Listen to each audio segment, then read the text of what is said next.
সুন্দর একটা খুশির দিনে, এত সুন্দর একটা আনন্দের দিনে এরকম কেন মুড অফ করে আমাদের সামনে ভিডিও দেয়া হলো বন্ধুরা? দুদিন আগে নাচা নাচি, টাইটেল থাম্বনেলে পিঞ্চ মেরে অপর পক্ষকে কথা বলা এক্সেট্রা অনেক কিছু কিন্তু আমরা দেখতে পেয়েছি। কিন্তু আজকে কেন শুধুমাত্র একটা কথা, জাস্ট যে একটা প্রবলেম আছে এই কথাটা বলে একটা গুরুত্বপূর্ণ বিষয়কে কি সুন্দর আমাদের সামনে লুকিয়ে গেল। কিন্তু কেন? সে তো সত্যের হয়ে চলেছে, তার উপর যা যা ঘটনা ঘটেছে সেই জন্যই সে এত দিন লড়েছে এবং তার সাথে 5 বছর অত্যাচার হয়েছে, সেই কারণেই সে সমস্ত কিছু ছেড়ে আসতে বাধ্য হয়েছে। তাহলে আজকে এই ছোট্ট একটা বিষয়ের জন্য তারাপীঠ যাওয়া কেন ক্যান্সেল করা হলো? কেন ক্যান্সেল করা হলো? কিছু নর্মাল বিষয় হলে কখনই কিন্তু ক্যান্সেলটা করা হতো না, নিশ্চয়ই কোনো কিছু ভারাক্রান্ত বিষয় হয়েছে, সেই কারণে কিন্তু তারাপীঠ যাওয়াটাকে ক্যান্সেল করা হলো। তো পুরো বিষয়টা তোমাদের সামনে ক্লিয়ার করে বলবো যে তারাপীঠ যাওয়া কেন ক্যান্সেল করা হলো বা এর পেছনে কি রিজন আছে, সমস্ত কিছু কিন্তু তোমাদের সামনে ইনডাইরেক্টলি যতটা পারবো বুঝিয়ে বলবো। তো বন্ধুদের কাছে রিকোয়েস্ট রইল ভিডিওটা নো স্কিপ করে পুরোটা দেখার জন্য। প্রথমেই জানাতে চাই হ্যাপি বার্থডে রিনা ম্যাডাম। তুমি অনেক বড় হও, অনেক খুশি থেকো এবং একটা ছেলে 10টা পুরুষকে ভালোবাসতে শেখো। হ্যাঁ, একটা ছেলে 10টা পুরুষকে ভালোবাসতে শেখো, কারণ বিয়ের আগেও অনেক, বিয়ের পরেও আর একটা, নিজের সন্তান রাখার পরেও, তারপরেও তুমি আর একটা ধরেছো, তাকে এই ধরনের কথা ছাড়া আর কি বলতে পারি বলো? সেকেন্ডত হচ্ছে যে হ্যাপি অ্যানিভার্সারি আমাদের বুঝতেই পারছো কাকে বলতেছি, আর অমাবস্যা দি ভাইকে, দুজনকেই কিন্তু হ্যাপি অ্যানিভার্সারি আমার তরফ থেকে। তো আজকে হচ্ছে দুটো স্পেশাল দিন, তাহলে সেই বাড়িতে ছোট্ট করে একটা মিনি ব্লগ আমরা এখনো পর্যন্ত কেন দেখতে পেলাম না?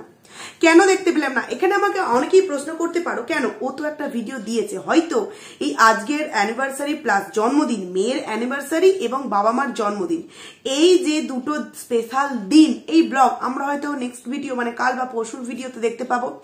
কিন্তু আমার ভিউয়ারদের মনে আছে কি জানি না, দেওয়ালির দিন কিন্তু একটা ছোট্ট করে 2-4 মিনিটের মিনি ব্লগ এসেছিল দেওয়ালির জন্য, যে ও কি কি করছে দেওয়ালিতে, এই সমস্ত কিছু 2-3 মিনিটের একটা ভিডিও এসেছিল। তাহলে এখনো পর্যন্ত কেন মেয়ের জন্মদিন এবং বাবা মার অ্যানিভার্সারির কোনো ছোট্ট মিনি ব্লগ এখনো পর্যন্ত আমরা দেখতে পেলাম না বন্ধুরা? কারণ কি, এই সমস্ত দিনগুলোকে পালন করার মতো সিচুয়েশন তাদের প্রত্যেকটা মানে বাড়ির কারোর মধ্যেই, মনের মধ্যেই কিন্তু এই অবস্থাটা এখন নেই। হ্যাঁ, দাদা বৌদির কথা বাদই দিচ্ছি, কিন্তু রিনার মা বাবা তারা কিন্তু এই জন্মদিন প্লাস অ্যানিভার্সারি এই সমস্ত বিষয়গুলোকে ফিল করার মতো আজকের দিনটা কিন্তু তাদের কাছে একদম উপযুক্ত একটা দিন নয়। কারণ তারা ভালোই বাঁশ খেয়েছে বন্ধুরা, ভালোই বাঁশ খেয়েছে। কালকে একটা কথা বারবার আমি আমার ভিডিওতে বলতে চেয়েও আমি বলতে পারিনি, কথাটা হয়তো ভুলে গেছি এবং ভেবেছিলাম টাইটেল থাম্বনেলেও দেবো, দিতে পারিনি। কোন কথাটা? যে এক পোষে কিন্তু বা এক মাগে কিন্তু কারোরই শীত যায় না। তো কথাটা ভুল বললাম না ঠিক বললাম, তোমরা একটু কমেন্টস করে জানিয়ে দিও। এই কথাটার মানে তো এইটাই যে এই যে এত আনন্দ, এত মজা, এত ফুর্তি, কি না আমি সঠিক, আমার উপর অত্যাচার হয়েছে, আমি যে জিনিসটা দেখাবো বা আমি যে জিনিসটা করব একদম পারফেক্ট, অপরপক্ষ বা অপরপক্ষের লোকজন যে যারা বলছে সমস্ত কিছু ভুল। কারণ কি, তারা আমার উপর অত্যাচার করেছে, নাহলে আগের দিনের ভিডিওতে কিভাবে বললো যে মাস্ক পরে বেরোতে হচ্ছে, কারণ একই তো সে এদিক ওদিক চিরুনি তল্লাশি করে এসছে, বলা যায় না রাস্তাঘাটে দেখলে তাকে মারধর করা আরম্ভ করে দেয়, মানে এরকম একটা অভিযোগ আনলো। কিন্তু অ্যাকচুয়ালি এই ঘটনাটা কে ঘটিয়েছে? তার বাবাই। যাদের বাড়িতে গেছে তাদের বাড়ির ছেলেকেই কিন্তু তার মা বাবার সামনে মেরে এসছে। কারণ এই ধরনের দুঃসাহসিক কাজকর্ম কিছু ক্রিমিনাল মাইন্ডেড ফ্যামিলি বলতে পারো, যাই বলতে পারো, তারাই করতে পারে। নর্মাল মানুষরা কিন্তু এইরকম বিষয়গুলো ঘটাতে পারে না। সেখানে তোমরা ভাবো, এই যে রিনা আজকে তারাপীঠ গেল না, নর্মাল একটা কথা আমাদের সামনে বলে দিল যে প্ল্যান তো ছিল, টিকিট কাটা ছিল, কিছু প্রবলেমের জন্য গেলাম না। কিন্তু কিছু প্রবলেম মানে কি প্রবলেম, সেটা কেন আমাদেরকে জানানো হলো না? যখন এই তারাপীঠ যাওয়া নিয়ে matching Punjabi, matching sari, dress, পোশাক অনেক কিছু কেনা হয়েছিল, প্রতিটা জিনিস আমাদের সাথে সুন্দরভাবে দেখানো হলো, তাহলে তারাপীঠ যাওয়ার রিজনটা শুধু এক কথায় কেন উত্তর হলো যে কিছু অসুবিধা আছে তাই যাওয়া হবে না? কারণ কি, মাথায় টেনশন নিয়ে যাওয়া যায় না। এই যে মাথায় টেনশন, 12 মিনিট 48 সেকেন্ডে খুব ভালো করে তোমরা ভিডিওটা দেখবে, কি বলছে যে মাথায় অত টেনশন নিয়ে কখনো কোথাও ঘুরতে যাওয়া যায় না। এই তো কালকের ভিডিওতে শুনলাম টেনশন লেনে কা নেই, টেনশন দেনে কা। তাহলে আজকে আবার সেই টেনশন নিজের মাথার মধ্যে কেন নেওয়া হলো? এই টেনশনটাই যখন কালকে অপরের দিকে দেওয়া হয়েছিল যে আমার মধ্যে কোনো টেনশন নেওয়ার মতো কিছু নেই, তাহলে আজকে আবার হঠাৎ করে কথাটা উল্টে কি করে গেল 12 মিনিট 48 সেকেন্ডে যে টেনশন নিয়ে কোথাতেও যাওয়া যায় না? কেন? তোরা কি ভেবেছিলিস যে যত রকম প্রুফ, যত রকম যা কিছু, সমস্ত কিছু তোদের দিকেই যাবে? কারণ কি, একজন প্রশাসনের সাথে আধা যুক্ত আছে, সেই কারণে আমরা আইনকে নিজের হাতে তুলে নিতে পারবো। কিন্তু এটা কি সত্যিই বাস্তব জীবনে ঘটে? আইনকে সবসময় কি পয়সার জোরে বা প্রশাসনের সাথে আমার যোগাযোগ আছে, এই কারণেই আমি তাকে আমার দিকে নিয়ে নিতে পারি? এটা কিন্তু কখনোই সম্ভব হয় না বন্ধুরা।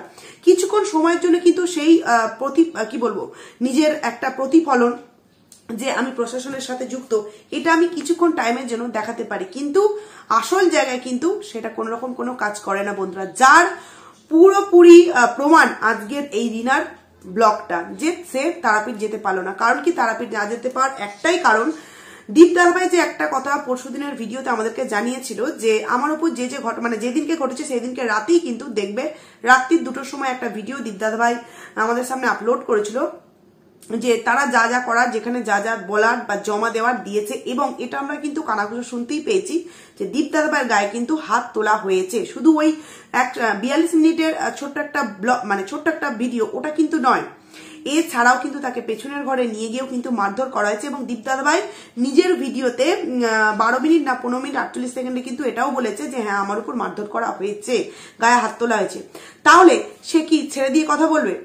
এবং এমন ভাবেই আমাদের দীপ দাদাভাই এই তরফ থেকে কেসটা করেছে, যার জন্য কিন্তু রিনার এই আজকে বললো না, এখন কিছুদিন যাবত মাথার মধ্যে টেনশন দেনে কা নাই, টেনশন লেনে কা, এই কথাটা হয়তো মাথার মধ্যে ঘুরবে।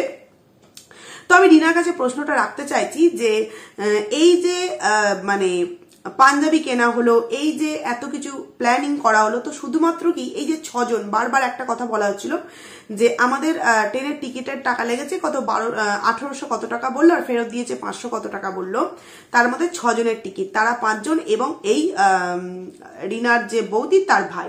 তো আমার কাছে প্রশ্ন উঠলো, প্রশ্ন বন্ধুদের কাছে রইল, রিনার বৌদি রিনার থেকে যথেষ্ট ছোট এবং তার ভাই তার থেকেও ছোট, আমি যদি কম করে ধরি 1-2 বছরও যদি ছোট হয়, অনেকটাই প্রায় ছোট, তাহলে পাঞ্জাবি যখন কেনা হয়েছিল একবারও কিন্তু বলা হয়নি যে বৌদির ভাই তো ছোট বৌদির থেকে, তো বৌদির ভাইয়ের এই বয়স, এই সাইজের পাঞ্জাবি দিচ্ছি না। পাঞ্জাবি কিন্তু দেখানো হলো কটা, যে 3টে পাঞ্জাবি আমাদের সামনে দেখানো হলো, সেখানে তার ভাই নিশ্চয়ই অনেকটাই ছোট, কিন্তু সেই রকম ভাবে মাপটা কিন্তু আমাদের সামনে কিছুই দেখানো হলো না, কিচ্ছু দেখানো হলো না। এই থেকে কিন্তু আমরা স্পষ্ট বুঝতে পারি যে ওখানে কিন্তু রিনার ভাই হয়তো যেত না, সেখানে হয়তো যেত ফোগলা দাঁত, বুঝতেই পারছো, দাঁত ফোগলা, কবিতা চোর, তোমরা যে যেটা বলতে পারো সেটাতেই কিন্তু যেত। আরো একটা বিষয়, এটা কিন্তু আমি বলছি না, জানি না তোমরা কজন বিশ্বাস করবে, মা না চাইলে কিন্তু কেউই মায়ের কাছে যেতে পারে না, এটা আমি খুব ভালোভাবে বিশ্বাস করি। অনেক সময় দেখা গেছে রেডি হয়ে বেরিয়েও পুজো দিতে যেতে পারেনি। হ্যাঁ, এটা শুধু রিনার ক্ষেত্রে নয়, অনেকের ক্ষেত্রেই ঘটে। তবে এই পরস্পর ঠাকুরের স্থানে গিয়ে ঠাকুরকে পুজো না দিতে পারা যেন কিরকম একটা আমি পাপ করেছি তাই শাস্তি আমায় ভগবান দিচ্ছে, পাপ আমি করেছি তাই শাস্তি আমায় ভগবান দিচ্ছে না। 2 দিন আগে দক্ষিণেশ্বর গেল, দক্ষিণেশ্বরে গিয়ে অথচ মায়ের কাছে পুজো দিতে পারলো না। মানছি দক্ষিণেশ্বরে না পুজো দিয়ে, আদ্যাপীঠে পুজো দিয়ে, সেটাও ঠাকুরের স্থান, কিন্তু আমাদের মনে কোথাও না কোথাও একটা ইচ্ছা থাকে দক্ষিণেশ্বরের মাকে আমরা পুজো দেব, কিন্তু সেটাতেও কিন্তু রিনার বাধা এলো। তারপরে দেখো তারাপীঠ যাওয়া নিয়ে একে পিঞ্চ মারা, ওকে টোন কাটা, কি বললো এখন থেকে আমাদের ভালো দিন শুরু, অনেক খুশির খবর এসছে, তাই আমি মিষ্টির দোকানটাকেই কিনে নিয়ে চলে এসেছি। তারপরে আমরা গিয়ে কি জানতে পারলাম যে তাদের তারাপীঠ যাওয়াটা হচ্ছে না, মা চাইছে তোর মতো অশুভ মানুষকে আমার দরবারে আসতে হয় না, আমার আশীর্বাদ তোর কাছে কখনোই কিন্তু যাবে না, কারণ তুই আর যাই করিস এই মহাপাপ কাজটা করেছিস, 3 বছরের সন্তানকে তুই কষ্ট দিয়েছিস। হ্যাঁ, তুই তাকে ছেড়ে চলে এসেছিস, সেটা আলাদা বিষয়, কিন্তু তার চোখের সামনে তার বাবার গায়ে হাত তুলেছে তোমার মা, সেখানে তুমি একটা কথাও বলনি যে আমরা জিনিস নিতে এসেছি, জিনিস নিয়ে এসে চলে যাব, কেন তার বাবার গায়ে হাত তোলা হচ্ছে, এই প্রশ্নটা মা একবারও তুমি করনি। এই যে ছোট্ট বাচ্চাটার মনের মধ্যে হয়তো এখনো সেই প্রশ্নগুলো দানা বেঁধেছে, মুখ দিয়ে আওড়াতে পারছে না, কিন্তু সে একটু হলেও কিন্তু বুঝতে পারছে যে এগুলো হচ্ছেটা কি, কেন মা বাবা আলাদা হয়ে গেল। তাহলে এই সমস্ত দিক দিয়ে ঠাকুর কি তোকে কখনো আশীর্বাদ করতে পারে? এই কারণে ঠাকুর না তোকে ডাকছে না, কারণ তুই পুরোপুরি পাপে তোর জীবনটাকে ভর্তি করে ফেলেছিস, এবং সাথ দিচ্ছে কে? তোর নিজের বাবা মা। এরপর আসে যে কথাটায় যে এই যে আমাদের লাইফা দাদা এবং তার বৌদি বলতে বাধ্য হচ্ছে এবং ল্যাজনারা ড্যাশ হয়ে গেছে, ল্যাজনারা ড্যাশ হয়ে গেছে। বুঝতে পারছি ড্যাশ বললাম বলে অনেকে আমাকে কমেন্টস করবে, এটা বললেও কি তোমার আইডিতে প্রবলেম হবে না? আমি স্ল্যাং ল্যাঙ্গুয়েজ খুব একটা ইউজ করি না, তাই বলতে আমার ভালো লাগে না, জাস্ট বুঝিয়ে দিই বিষয়গুলোকে। সেখানে কেন বলছি কথাটা, আমাদের এই ছোট্ট বাচ্চা মেয়েটাকে এই রিনা ম্যাডাম যখন ডাকলো, আয় আয় আয় আয় আয় তাড়াতাড়ি চলায় চলায় চলায় ফুচকা খাবে, আমি তো বললাম প্রথমে ওই যে বিড়ালগুলোকে ডাকছে, হয়তো পর্দার পেছনে বিড়ালগুলো আছে, তোমরা ভালো করে গিয়ে ওই জায়গাটা শুনবে, বলছে আয় আয় আয় চলায় চলায় চলায়, আমি ভাবলাম বিড়ালগুলোকে ডাকছে, উমা তারপর দেখলাম লেজ নাড়া বিড়াল, এ তো এমনি সেমনি বিড়াল নয়, লেজ নাড়া বিড়াল। আবার কি বলছে যে লাফাতে লাফাতে আসছে, মানে বোনের টাকায় খাবে বলে আর ননদের টাকায় বৌদি খাবে বলে একদম লেজ নাড়াতে নাড়াতে নাড়াতে আসছে, যে এইবার তো ভালোভাবে জব্বজস্ত বোনের মাথাটাকে চিবিয়ে খাবো আর আমার ননদের একদম ঝুলিটাকে হাত ঢুকিয়ে ঢুকিয়ে খাবো, পয়সার ঝুলি। দাদা বোন মা মেয়ে একসাথে মিলে ফুচকা খেলো, দারুণ এনজয় করলো। কিন্তু অ্যাকচুয়ালি এই রিনাকে ভালোবাসছে কিসের জন্য? পয়সার জন্য। অ্যাকচুয়ালি ভালোবাসছে পয়সার জন্য। কিভাবে পয়সা মানে উড়াচ্ছে ওদের উপরে একবার চিন্তা করে দেখো। সেই দেওয়ালির কানের কিনে দেওয়া থেকে শুরু করে বেড়াতে যাওয়ার টিকিট থেকে, জামা কাপড় থেকে, মিষ্টি থেকে, ফুচকা খাওয়ানো থেকে, নেল পলিশ কেনা থেকে A to Z কিন্তু এই রিনা তার ফ্যামিলির জন্য করে যাচ্ছে, তবেই কিন্তু ওই বাড়িতে ঠাঁই পেয়েছে, নচেত কিন্তু ঠাঁই পেত না। আর দেখো কালকে তারাপীঠ যাওয়ার যখন মানে তাদের ঠিক ছিল, তখন দাদা বোনের গাল টিপে টিপে কথা বলছে, বোনের ভিডিওতে বলছে চিকেন রান্না করছি, এই করছি ওই করছি, কতই না বোনকে ভালোবাসে। তবে আজকের ভিডিওতে বোন যখন ওই দই ফুচকাটা দাদার মুখে তুলে দিতে গেল, তখন দাদার মুখটা ওরকম বাংলার 5 কেন হয়ে রইল? বাংলার 5টা কেন হয়েছিল? কারণ কি মনে মনে কোথাও রাগ হচ্ছিল যে আমাদের যাওয়াটা হলো না, এত কিছু প্ল্যানিং করলাম, ওর এই কারণের জন্য আমাদের এই বেড়াতে যাওয়াটা হলো না। বুঝতে পারছো বন্ধুরা, সুযোগের সদ্ব্যবহারের জন্য শুধুমাত্র বোনকে বাড়িতে রাখা হয়েছে, এছাড়া কিন্তু আদার্স কিচ্ছু নয়। কই আমরা কি মিনি ব্লগস এখনো পর্যন্ত দেখতে পেলাম? দাদা আমাকে এইটা দিয়েছে, বৌদি আমাকে এইটা দিয়েছে, মা বাবা আমাকে এইটা দিয়েছে, দেখতে পেলাম না। কারণ কি এ তো একটা টাকা ছাপাবার মেশিন, এই মেশিনকে আমরা যত ঘোরাবো, যত বাড়িতে আদর আপ্যায়ন করে আতুপুতু করে রাখবো, এই তত আমাদেরকে টাকা মানে টাকা দেবে, আর সেই টাকা নিয়ে আমরা দিল্লি লাহোর ঘুরতে যাই না। তার শ্বশুর বাড়িতে কতটা সুখে ছিল আর একটা কতটা কষ্টে ছিল, রিনা কিন্তু তার নিজের মুখই প্রতিটা মুহূর্তে প্রমাণ দেয়। যখন তার মা এবং সে মিলে নাইটি পরে ব্যাংকের লোন মেটাতে গেল, যেটা প্রতি মাসে মাসে দিতে হয়, তবে এটা মনে হয় সেই দল করা হয় না কি করা হয়, কারোর বাড়িতে বসে সেরকমই কিছু একটা হবে, যদিও আমি এই বিষয়ে জানি না, তবে হ্যাঁ অনেকেই এরকম করে আমি শুনেছি। সেখানে নাইটি পরে চলে গেল লোন দিতে। আরে বাবা সেটা যাই হোক, কোনো না কোনো এজেন্ট ব্যাংকের তো আসবে, তার হাতেই টাকাটা হয়তো তুলে দেওয়া হয়, বা কারোর বাড়িতে যখন যাচ্ছি তখন এই নাইটি পরে, মানে এদের ফ্যামিলি বিয়ে বাড়িতেও নাইটি, হ্যাঁ অনেকেই কমেন্টস করতে পারো তুমি ভিডিও করছো, তুমিও তো নাইটি পরে, তো হ্যাঁ নাইটি পরে ভিডিও করছি, তা বলে কি আমি যখন ব্যাংকে যাবো বা আমি যখন বাইরে বেরবো তখন কি ধ্যাং ধ্যাং ধ্যাং ধ্যাং করে নাইটি পরে চলে যাবো? না, এটা কিন্তু কখনোই সভ্যতা দেখায় না। বিশেষ করে আমি সেটা যখন আবার ক্যামেরা বন্দি করবো, নর্মাল ঠিক আছে, সেটাকে যখন আমি ক্যামেরা বন্দি করে 1 লাখ মানুষের সামনে পৌঁছে দিচ্ছি, তখন নিজেকে একটু তো মনে হয় নম্র ভদ্র সভ্যভাবে রাখাটা উচিত, তা আমার মনে হয়। সেখানে চলে গেল ব্যাংকের টাকা দিতে, এবং দিতে দিতে কি বললো যে মাসের যে লোনটা আছে সেই লোনটা দিতে যাচ্ছে, না সপ্তাহের লোন। তখন ওর মা বললো যে না সপ্তাহের লোন নয়, মাসের লোন। তখন রিনা বলছে এই বিষয়ে আমার সেরকম কোনো কিছু জানা নেই। কেন তুই জানিস না? তুই তো তোর মা বাবারই সন্তান, তাহলে তুই এই যে লোন বিষয়ে জানিস না একটাই কারণে, কারণ কি তুই এমন একটা শ্বশুর বাড়িতে পৌঁছেছিলিস যেই শ্বশুর বাড়িতে তোকে কোনো দিক থেকে কোনো রকম ভাবে অভাব অনটনের মধ্যে একটা দিনও যেতে হয়নি। যেই সময় শ্বশুর মশাই রজনীগন্ধা ফুলের চাষ করা হতো, সেই সময় কিন্তু বৌমা যথেষ্ট আতপুতির ভাবে থাকতো, ফুল তুলতো, ফুলগুলো বাজারে দীপদাদা ভাই না তার বাবা দিয়ে আসতো, তখনও কিন্তু তাদের মধ্যে যে খুব অভাব, এটা কিন্তু আমরা কখনো দেখতে পাইনি, বা এরকম অভাবেরও সম্মুখীন কখনো হতে হয়নি যে তাদেরকে লোন নিতে হয়েছে। দেখো এখানে আমি বলছি না যারা লোন নেয় খারাপ, একদম নয়, আমাকেও ভবিষ্যতে নিতে হবে হয়তো, বা প্রত্যেকটা মানুষই হয়তো ছোটখাটো লোন নিয়েছে, কিন্তু আমি এইটা বলে এইটাকে কাউকে ছোট করতে চাইছি না। কিন্তু রিনা যেভাবে মানে সবসময় বলে যে ওর কিছু নেই, মানে দীপদাদা ভাইদের কিছু নেই, এই ইউটিউবে বউ বিক্রি করে নাকি তবে দোতলা বাড়ি বানাতে পেরেছে বা মার্বেল তৈরি করতে পেরেছে, এই যে এত কিছু কথা বলে, সেখান থেকে আমি বলতে চাই যে তাহলে তোর আমাদের দীপদাদা ভাই না তোকে বিক্রি করে 2তলা বাড়ি বানিয়েছে, তাহলে তোর বাবা মাকে লোনটা কেন নিতে হয়েছিল? সামান্য আবার কি ছেলের বিয়ের জন্য, বাড়ি তো চুলোর দৌড়ে যাক, ছেলের বিয়ের জন্য নাকি লোন নিতে হয়েছে? একবার ভেবে দেখো, মেয়ের বিয়ে তো অনেকদিন আগে হয়ে গেছে, আর মেয়ের বাড়ি থেকেই ছেলের বাড়ি থেকেই মেয়ের বাড়িকে হেল্প করা হতো, যেরকম টোটো কেনাতে। শ্বশুর মশাইদের যেখানে বাড়ি সেখানে নাকি অনেক দাম, সেই জন্য জামাইদের বাড়ি থেকে টোটো কেনা হয়েছিল এবং পুরো টাকাটা কিন্তু জামাই দিয়েছিল। পরবর্তী সময়ে কিছু কিছু সময় নাকি টাকা দিয়ে ফুলফিল করে দিয়েছে। তো এই যে এত বড় একটা উপকার করেছে, এই যে এত বড় একটা হেল্প করেছে, কোনোদিন কি আমরা জানতে পেরেছি না?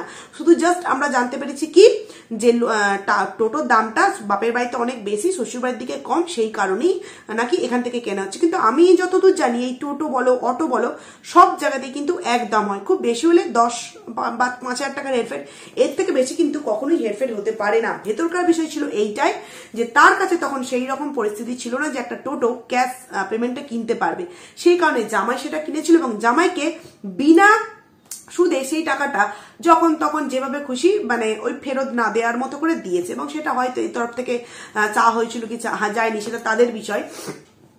সেই দিক থেকে ভাবো যে নিজের ছেলের বিয়েতে লোন নিতে হয়েছে, সেই বাড়ির মেয়ে কিনা আবার দীপদাদাভাইকে বলে যে সেই বাড়ির মেয়েকে বিক্রি করে নাকি সেই বাড়ির মানে তার হাজবেন্ড দীপদাদাভাই নাকি দোতলা বাড়ি বানিয়েছে। তাহলে তোদের যদি এত ট্যালেন্ট, তোদের যদি পয়সা করির এত দম, তাহলে তোরা কেন নিজেদের বাড়ির ছেলের বিয়েতে লোন নিলি?